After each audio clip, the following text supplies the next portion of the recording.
Hello everyone, welcome back to another Tooltip Tuesday. In this series of RN35 tooltips, here's another one. When a tool bundle is installed, I will give you a demonstration what happens. So let's say I go ahead and install another tool bundle and just say OK. What must happen is as soon as the tool bundle is installed, we will see the simulation in the i3DG start. So when I say OK, you can see here it's calculating and the tool bundle is installed. Now, sometimes this workflow is not preferred because you may have a different wheel pack mounted, or there might be some scripting or special operations required. And then what will happen is you will find that the i3DG will be frozen, or it might not have completed yet.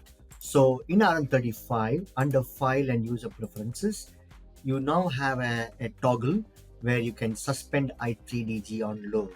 So when you select this, when this is ticked and selected, what will happen is a new bundle, when it is loaded, the calculation and the i3DG workflow will not start. So let's go ahead and give it a try. Install another bundle. So let's say I installed a chamfer end mill now.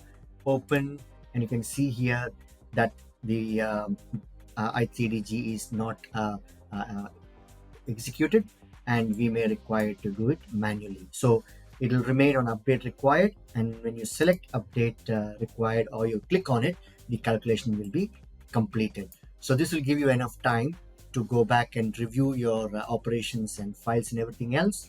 But again, there's another tooltip which is again under preferences and suspend i3DG on load feature. So you can do this by default. This is switched off. That means when you load a bundle, it will automatically start the i3DG workflow. But if you want to suspend it, you can choose this option. So once again, thank you very much for this time here, and we'll see you next time with another Tooltip Tuesday.